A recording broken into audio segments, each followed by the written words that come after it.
Bonjour femme vaillante, je suis Sylvie, femme vaillante, femme active. Je suis maman et épouse, fille de l'Éternel qui se tient à la brèche pour maintenir ma relation avec Dieu. Je vous reviens aujourd'hui avec une nouvelle capsule pour parler de la puissance de la foi qui déplace toute montagne. Nous allons aller dans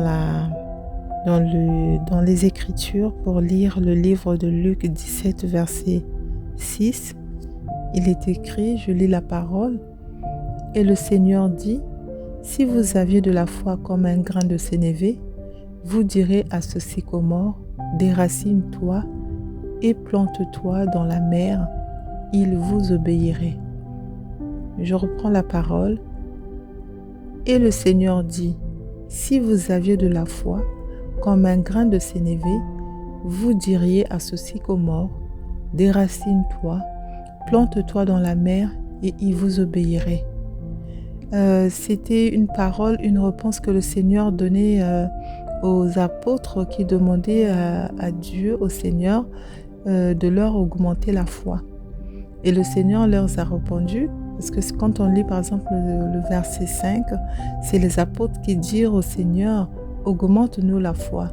Et le Seigneur leur dit, si vous avez de la foi comme un grain de sénévé, vous direz à ce sycomore, déracine-toi et plante-toi dans la mer, il vous obéirait. Dans la réponse de l'Éternel, c'était vraiment faire un lien en fait entre avoir juste une petite foi, même une toute petite foi peut faire déplacer les montagnes.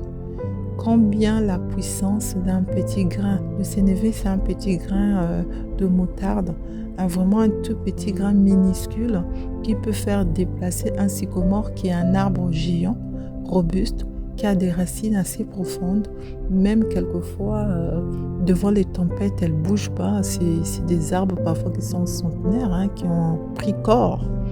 Et c'est pas n'importe qui, c'est pas n'importe quelle tempête qui l'a fait tomber encore. Et le Seigneur, là, il fait allusion au grain de sénévé qui a la puissance, un petit, tout petit grain qui peut avoir cette puissance juste par sa voix, en disant déplace-toi, va dans la mer, et le sycomore se déplace, il obéit, il se déplace. Quelle puissance! Grâce à la foi en Jésus-Christ. C'est quoi la foi? La foi, c'est une vertu surnaturelle par laquelle nous croyons fermement à toute vérité que Jésus-Christ nous a révélée à travers la parole de Dieu. Parce que nous croyons que Dieu existe. Ça, c'est une vérité intrinsèque qui est en nous. Cette relation étroite que nous avons, que nous entretenons avec le Seigneur, qui nous conduit, qui maintient notre foi. Et aussi par rapport à l'écoute que nous avons, à l'écoute par rapport à notre Seigneur Jésus-Christ. Quand on parle par exemple de la parole de Dieu que nous écoutons, que nous croyons, à toutes les révélations que le Seigneur a mis dans sa parole et à notre relation, à notre façon d'être avec les autres, dans l'action, en ayant des qualités de justice, de compassion, de vérité, en manifestant les fruits de l'esprit que nous trouvons dans le livre de Galates 5, verset 22, qui est l'amour, la joie, la bénignité, la tempérance, la patience, la fidélité, la douceur.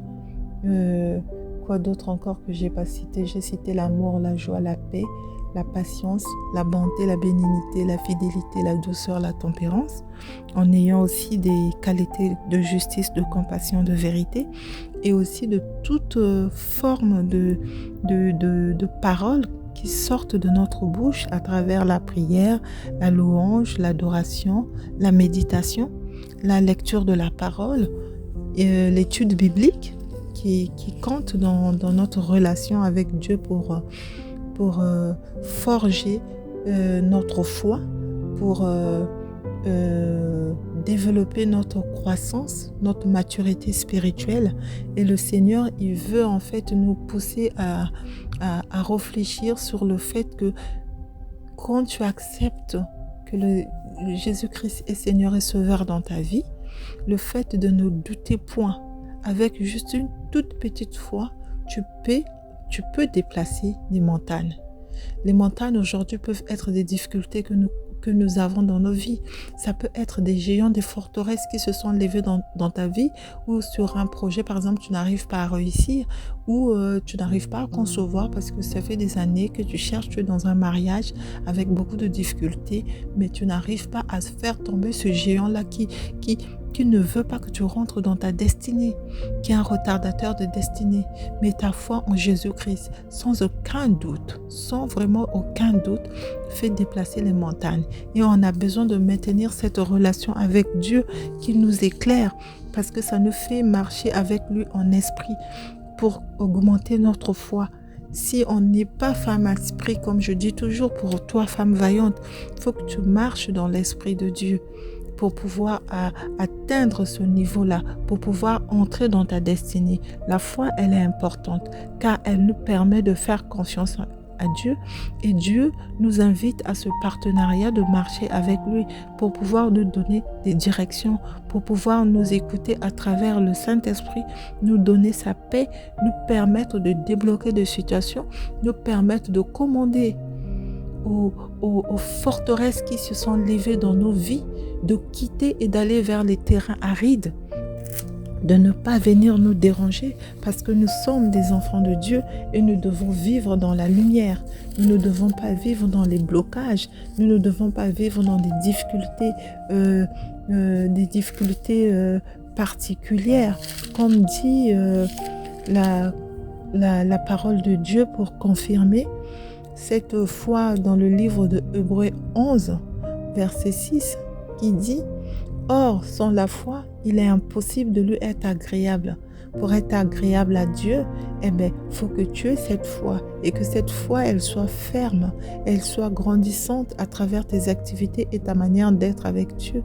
Car il faut que celui qui s'approche de lui croit que Dieu existe. Et il est le rémunérateur de ceux qui le cherchent. » Nous, les femmes vaillantes qui cherchons Dieu, c'est Dieu qui nous rémunère. Sans la foi, il est impossible de lui être agréable. Donc, on a besoin de cette foi. Aussi petite qu'elle soit-elle, cette foi t'aide à résoudre des problèmes. Cette foi t'aide à maintenir ta relation avec Dieu. La foi avec Dieu passe par des actions en tant que fille de l'Éternel, à te transformer par le renouvellement de l'intelligence, à montrer les attributs d'enfant de Dieu dans ton comportement de tous les jours, à manifester l'amour du prochain, à avoir aussi cette relation personnelle et étroite avec Dieu à travers la prière, la louange, le jeûne, la méditation de la parole, l'étude biblique et des échanges aussi avec les autres par rapport aux principes, aux révélations, aux vérités que Dieu nous a données. Ça nous permet de nous hisser, de nous tirer du haut. Voilà le message que j'avais apporté aujourd'hui. J'espère que ça vous apporte un plus et ça vous éclaire. J'ai été ravie vraiment de pouvoir partager ce message qui m'a touchée moi, parce que je l'ai partagé avec une sœur et je trouve que c'était intéressant de le partager aussi avec vous.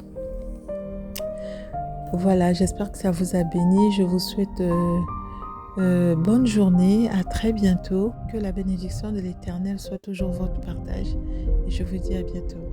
Merci, au revoir.